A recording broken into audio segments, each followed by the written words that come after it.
Una buona serata a tutti i nostri telespettatori, ben ritrovati e benvenuti a questa puntata di TV7 Match. Allora, il disegno di legge di Maria Elena Boschi, la riforma costituzionale, procede. Questa settimana, dicevo, il via libera dall'Assemblea di Palazzo Madama, un via libera che è arrivato con non pochi mal di pancia, sedute piuttosto vivaci, un confronto acceso tra le parti.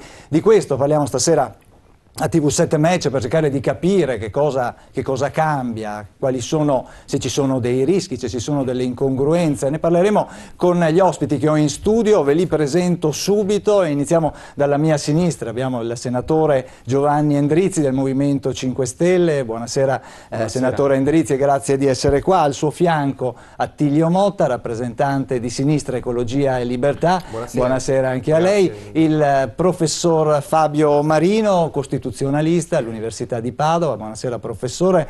Buonasera. Con lei cercheremo di fare luce e di capire quale sarà anche l'iter adesso, perché non è ancora finito chiaramente il cammino di questo disegno di legge costituzionale. Il professore Manno Casen, buonasera, il nostro editore, grazie anche a lei.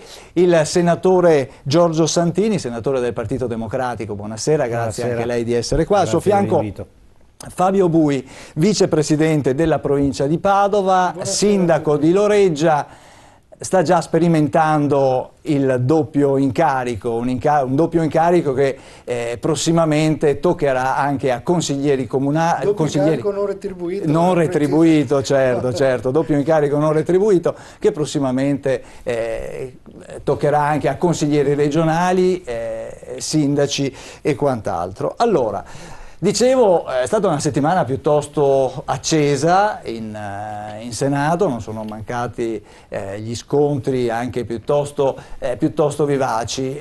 Senatore Santini, c'è chi si domanda e dice: ma è possibile che per riformare la Costituzione, una Costituzione che ricordiamo ormai ha quasi 70 anni, si debbano raggiungere toni così? Gli italiani. Questa è una domanda che andrebbe rivolta un po' a tutti, diciamo, i senatori. La situazione si è un po', diciamo, complicata, soprattutto fin dall'inizio, perché insomma, quando ci siamo trovati ad avere in commissione centinaia di migliaia di emendamenti su un testo che il Senato aveva già approvato in prima lettura un anno fa, che è stato poi ritoccato dalla Camera, che andava ovviamente valutato attentamente, ma era abbastanza noto che erano pochi i punti su cui si doveva e si poteva intervenire. Insomma, trovarci di fronte a una situazione che nei fatti era ingestibile ha creato una situazione che poi ha impedito nei fatti che si potesse concludere il lavoro in commissione, e in aula è arrivata un po' di tensione che poi è, come dire, a sua volta aumentata, perché gli emendamenti sono diventati milioni, non più migliaia o centinaia di migliaia, chiaramente insomma in uno scenario anche un po' surreale, se non fosse che le cose erano serie, anche un po' ridicolo. E quindi alla fine doverosamente chi si occupa di far funzionare il Senato ha dovuto prendere delle decisioni, diciamo, che non sono state tanto volentieri accettate da chi le aveva provocate. Quindi insomma, però al netto di questo e di qualche intemperanza di troppo, anche alcune inaccettabili, insomma, sul piano del costume, come quelle che abbiamo visto una certa sera di venerdì, certo, di 2 settimane fa, insomma, a parte questo, insomma, alla fine c'è stata una discussione comunque molto forte, cioè i punti erano relativamente pochi, e devo dire, insomma, poi lo diranno anche i senatori dell'opposizione, qui abbiamo Giovanni Endrizzi, hanno avuto possibilità ampia di presentare le loro tesi, le loro valutazioni, e certo hanno anche dovuto in molti casi accettare il fatto che sono state respinte le loro proposte. Insomma, questo fa parte della democrazia e fa parte anche della governabilità. Va detto peraltro che il dibattito, pur complicato, pur difficile, ha permesso, poi ne parleremo sul merito, anche certo, sì, dopo abbiamo un po' di introdurre alcune modifiche molto importanti anche sul tema del bilanciamento, diciamo, dei rapporti tra Camera e Senato, delle garanzie democratiche, che rendono adesso questa Costituzione, questa nuova Costituzione, questo superamento del bicameralismo, lo rendono finalmente, a mio avviso, assolutamente accettabile, in linea con le esperienze che vediamo da anni in altri paesi europei. Quindi insomma molta turbolenza, ma in fondo comunque, la insomma, possibilità di garantire l'espressione di chi aveva un'opinione diversa legittimamente, e anche la possibilità della maggioranza di approvare una Costituzione, a mio avviso valida, in fondo c'è stata, e quindi questa è la premessa per poter adesso concludere con le letture che mancano il percorso. Certo, certo. Giovanni Endrizzi, io dicevo prima una Costituzione che ormai ha quasi 70 anni e che evidentemente aveva bisogno comunque di un maquillage, diciamo così. Forse non è... dopo entriamo nel merito, perché questa sera non vogliamo parlare tanto delle polemiche quanto parlare di quelli che sono i punti che vengono modificati. Guardi, io ho una macchina di 15 anni e non mi sogno di buttarla via. E se viene un rottamatore a dirmi che la mia macchina non va bene, perché così poi lui la prende, la smonta pezzo per pezzo e ci fa i soldi rivendendo le parti di ricambio e mi manda in giro in bicicletta, anzi peggio con un motorino 2 tempi che inquina, non so se sto facendo un buon affare. Venendo poi fuori di metafora a spiegare che cosa è successo. Noi avevamo un problema legato al potere di ricatto di alcune minoranze dentro le coalizioni, minoranze dentro i partiti, che determinavano una ingovernabilità. Come intervieni a risolvere questo problema? Rimuovendo questo potere di ricatto. Ad esempio, se si voleva parlare di una modifica della Costituzione sul vincolo di mandato, cioè introducendo il principio che se viene meno una coalizione si va a votare, ma non si consente il passaggio da una coalizione ad un'altra, certo, ad una persona che è stata eletta con un programma, da un partito all'altro, anche perché è il principio affermato da Matteo Renzi: io quel giorno delle elezioni voglio sapere chi ha vinto. Se non andiamo a toccare questo aspetto non lo sapremo mai, e allora il giorno prima ti ricatto dicendo cosa mi dai per entrare in coalizione e darti magari quell'1% per farti vincere. Il giorno dopo ti dico la stessa cosa mi dai, perché se no me ne vado e ti faccio cadere. Certo, quindi per voi questo era uno dei punti, diciamo, poi, che si dovevano affrontare. Riguardo agli emendamenti, è vero, la Lega ha sbagliato, ma la Lega ha fatto richiesta di poterli presentare in formato elettronico. Chi gli ha dato il consenso?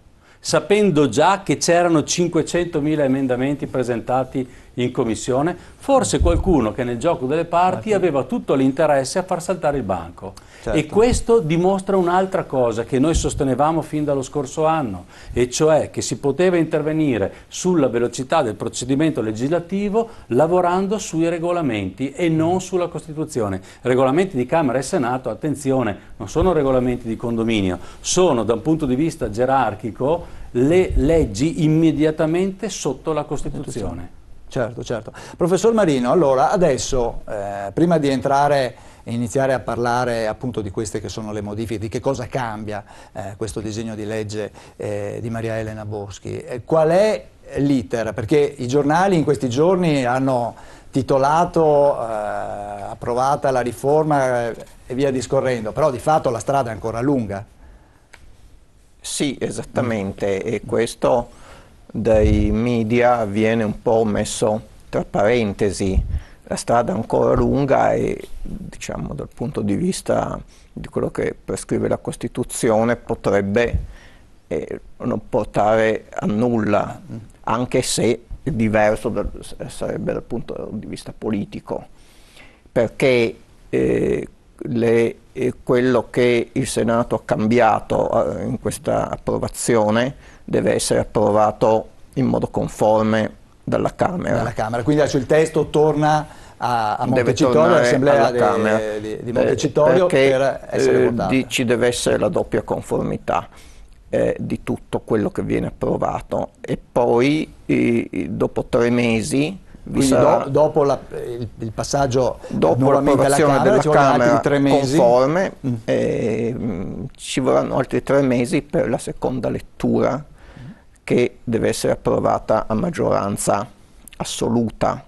Sempre dei 2 rami del Parlamento. Dei 2 rami del Parlamento, e se la maggioranza sarà dei 2/3, la legge entrerà immediatamente in vigore, sarà promulgata. Se è meno dei 2/3, ma più del 50% più 1, allora sarà possibile ovviamente dal punto di vista della Costituzione non necessario ma possibile, che su richiesta o di 5 consigli regionali o di tanti elettori o di tanti membri dell'una o dell'altra Camera, che sia indetto il referendum cosiddetto confermativo, che non ha quorum.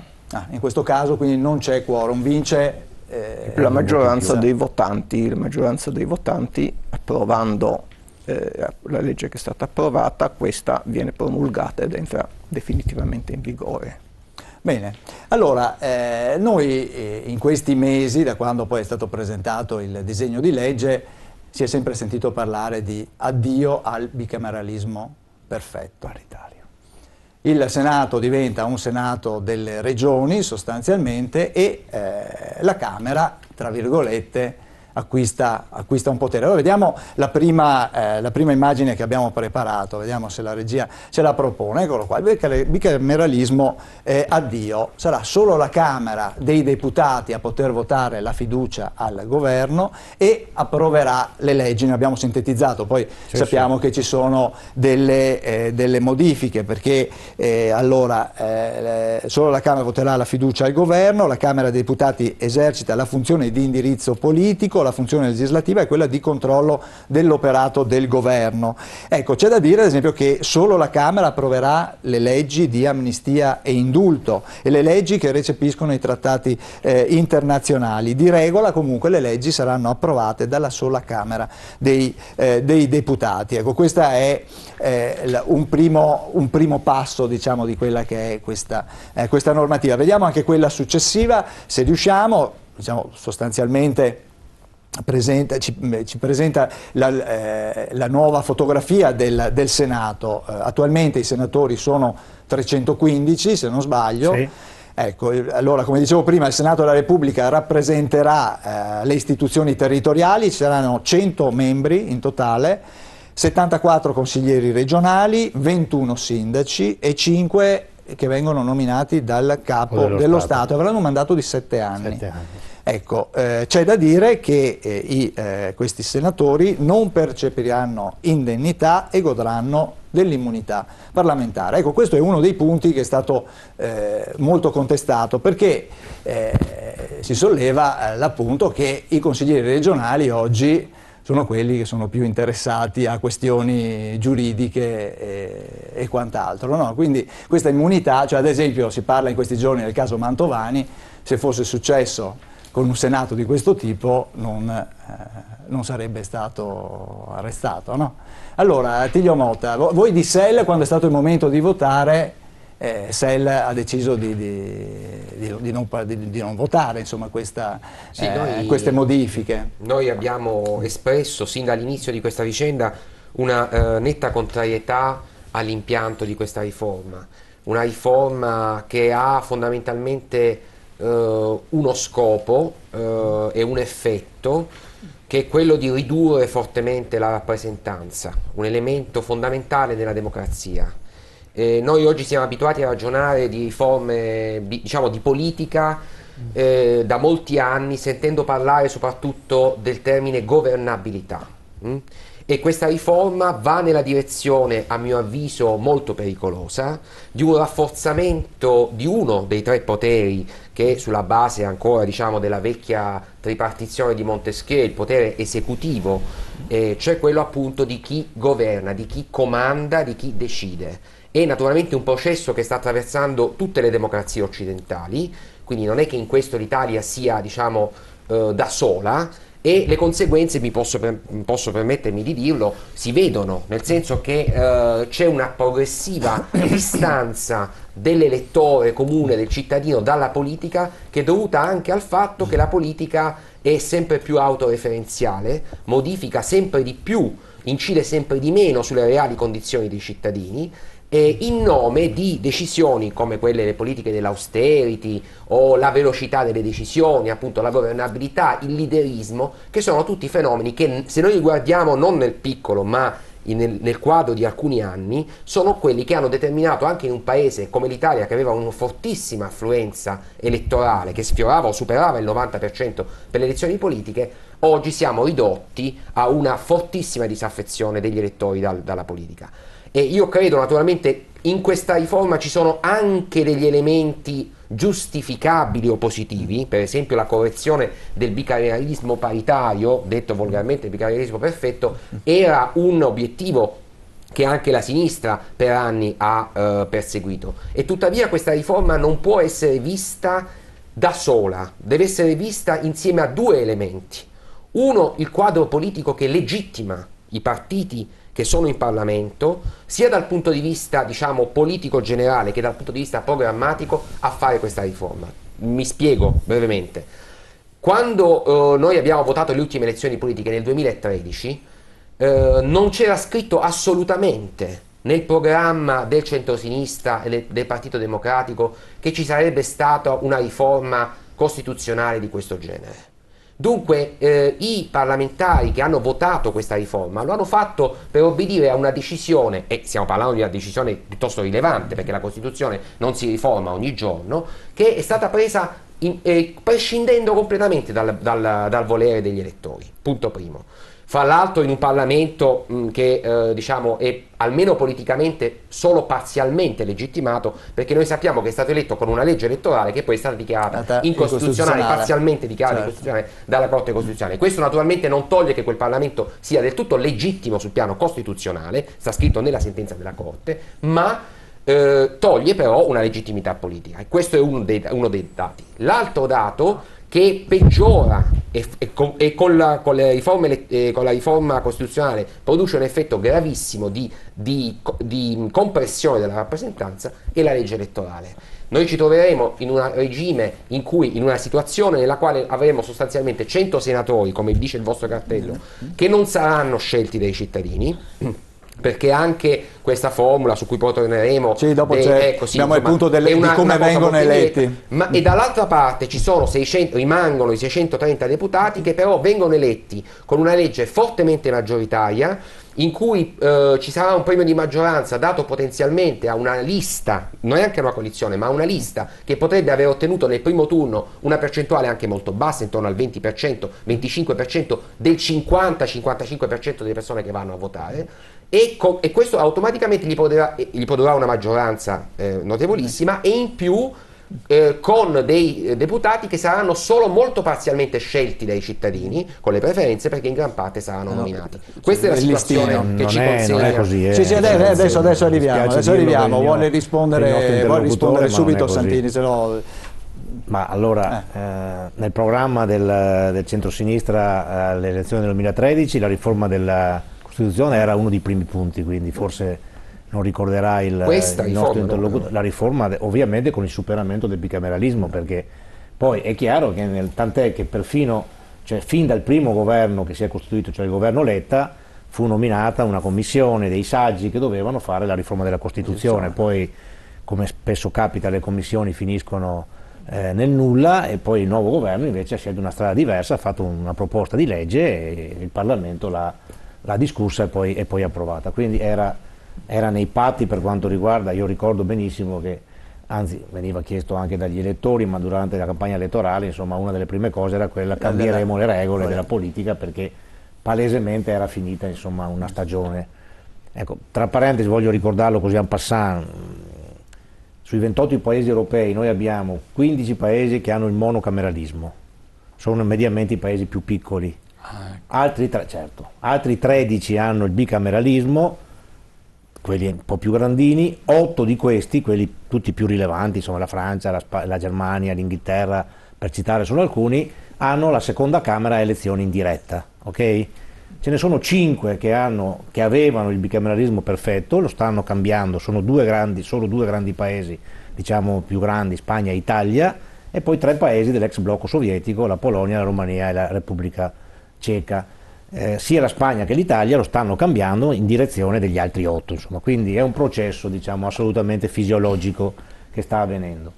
Detto questo, poi io credo che rendere più efficiente il funzionamento delle istituzioni è un favorire la rappresentanza e la democrazia, perché è evidente che in Italia il processo legislativo si è incagliato da molti anni, soprattutto da quando, anche per qualche altra modifica costituzionale, si sono introdotti meccanismi, per esempio ne cito uno, la legislazione concorrente tra Stato e Regioni, che non regolata, come invece doveva essere da parte dello Stato, ha determinato una sorta di Babele, per cui io invito anche gli ascoltatori, se hanno pazienza, si prendano anche una delibera di una giunta, una qualsiasi giunta regionale o del Consiglio dei Ministri, e vedranno che in fondo a ogni giunta che fa una delibera o ogni comunicato del Consiglio dei Ministri ci sono un elenco di leggi che lo Stato impugna contro le regioni per competenza o le regioni impugnano contro lo Stato. Finiscono ovviamente alla Corte Costituzionale, la quale è sommersa da ricorsi, intanto le leggi rimangono ferme e il paese si blocca. Tant'è che autorevoli costituzionalisti parlano che in Italia non esiste più dal punto di vista legislativo e amministrativo la certezza del diritto, che è la condizione fondamentale in qualsiasi convivenza, anche in un condominio, no, per restare. Ecco, allora, da questo punto di vista ci siamo. Sulla questione della legge elettorale, io non so, poi rubo un minuto perché anche questo è un equivoco. Allora, il premio di maggioranza è così fatto, è assolutamente, la Corte quando condannò il Presidente della legge disse non si può dare un premio di maggioranza con un risultato così, no, il 29%, quello che era, eccetera. Allora, cosa dice questa legge? Dice che intanto prende il premio di maggioranza chi prende eventualmente al primo turno il 40%, che in una chiaramente competizione che almeno sarà tripolare in Italia è un risultato molto alto, insomma, non è un risultato basso il 40%. Se non prendi il 40%, i primi due vanno al ballottaggio, sull'esempio, quindi dove sia questa mancanza di democrazia, francamente, cioè chi vincerà le elezioni, chi avrà un premio di maggioranza che arriva perfino al 53%, pensate quanto alto è, 53%, proprio il limite della governabilità, che sarebbe 315, diventa 340, quindi è poco più della governabilità, viene dato a chi o ha il 40% o vince il ballottaggio, cioè è la democrazia chiara. Cittadini, secondo me, saranno invogliati a partecipare, non a non partecipare, perché potranno dire concretamente o al primo turno o al secondo chi vogliono che governi. Questi che diventano parlamentari alla Camera, non è vero che sono nominati, non è vero, perché su 340 di chi vince, proprio se la matematica non è un'opinione, uno per collegio è il capolista, uno, e quello è nella scheda e viene eletto. Certo. Ma gli altri 240 sono eletti con le preferenze, cioè dai cittadini, scrivendo il nome di un uomo e di una donna nella scheda. Certo. Vale anche per l'opposizione questa, se fosse una sola, perché sono 290 per l'opposizione, va bene? Sempre 100 sono i capilista e 190 sono eletti con le preferenze. Certo, sono due le opposizioni, ma vale solo per le opposizioni il problema.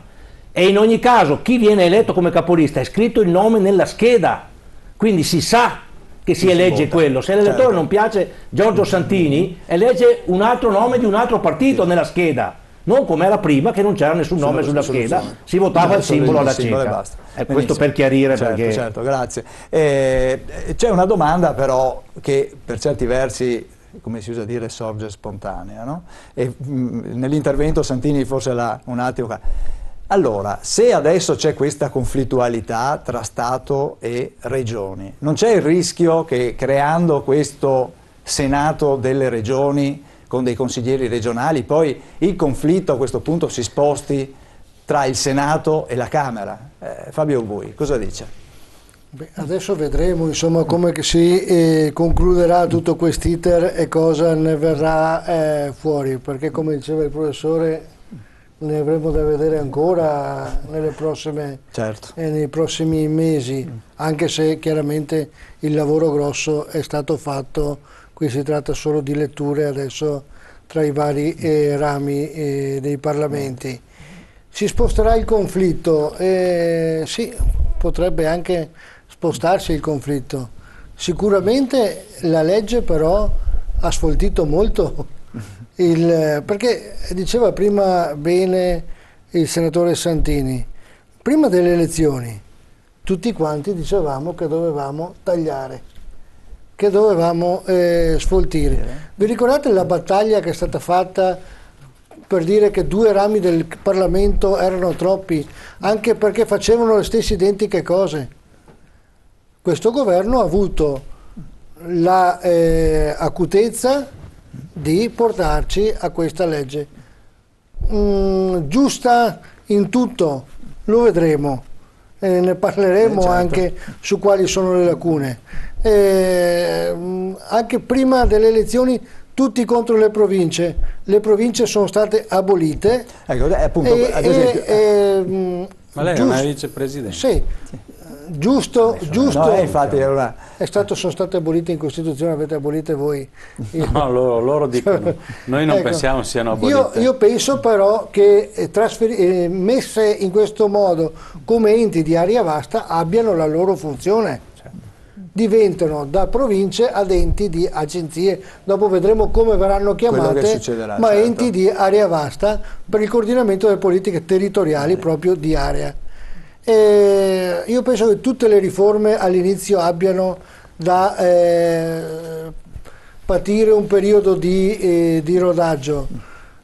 Su questo io direi dovremmo anche andare nelle prossime settimane all'attenzione se può tenere questa organizzazione, perché nelle province sta dando dei risultati ma anche dei grossi problemi. Non vorrei che anche al Senato anche la storia solo del doppio incarico possa creare problemi, certo. Che poi ce ne renderemo conto come ce ne siamo resi conto a 1 anno di distanza dall'abolizione delle province. Certo. Professor Casen, allora l'obiettivo del governo è quello di anche ridurre, tra virgolette, le spese. Riducendo il numero dei senatori, forse si poteva usare qualcosa di più. Cosa dice? A parte che si poteva ridurre le spese, ma non in questa maniera, così non si riducono le spese purtroppo, bisogna avere più coraggio. Però mi sembra che chi ha troppo coraggio normalmente viene bocciato in Italia, perché il compromesso è il regno della politica da sempre. A parte questo, in questo momento questo governo ha avuto coraggio di prendere delle decisioni. L'opposizione con altrettanta forza vuole che questo, penso che non siano contrari alla riforma della Costituzione, è il tipo di riforma che si viene a fare. E quindi ciascuno espone il proprio punto di vista ed espone peraltro delle motivazioni valide. Diciamo che questo Senato è nato come un Senato critico, adesso strada facendo si sta un po' aggiustando grazie all'apporto di tutti, grazie all'apporto anche delle minoranze del partito del PD. Quindi è positivo questa discussione ed è importante che la gente sappia però il contenuto di questa discussione, perché se i nostri giornali continuano a uscire e dire che qualcuno ha fatto dei gesti poco simpatici nei confronti di qualche senatrice, direi che è il giornalismo più banale che ci sia. Diamo pure la notizia, ma sono ben altre le questioni che stanno all'interno del Senato che necessitano di quell'apporto di tutti perché questa cosa venga fuori meglio. Certo. Attenzione però, che noi in tempi non sospetti, parliamo quando la Costituzione fu fondata, si cercò la Costituzione perfetta, il bicameralismo, perché uscivamo fuori con la memoria di un ventennio di autoritarismo e volevamo che tutti avessero la possibilità di essere presenti politicamente e di ottenere un giusto compendio in tutte quelle che erano le leggi che si venivano a creare. Però la perfezione non è di questo mondo. Questa perfezione cosa ha portato? Ha portato al blocco costante e continuo di tutte le leggi, perché è diventato una specie di ping pong, Senato, Camera, Camera, Senato, Senato, Camera, perché ogni volta che in una delle due sedi si cambia una virgola si rimette in discussione tutto. e naturalmente poi i tempi sono lunghi. Ed è questo uno dei motivi per cui l'Italia rimane indietro, perché mancano la tempistica delle leggi. Bisogna che le leggi vengano approvate in tempi rapidi, anche se non sono perfette, perché è meglio una legge imperfetta ma applicabile subito piuttosto che una legge che viene approvata dopo anni. Allora si perde il senso e il cittadino si sconnette con la questione della politica. Questo coraggio nel fare la riforma è importante. Comunque vada, meglio in un bicameralismo imperfetto piuttosto che un bicameralismo perfetto. Certo, ma non produttivo. Dobbiamo andare in pubblicità. Appena rientriamo interviene il senatore Endrizzi. Tra poco, subito dopo un paio di minuti, non di più.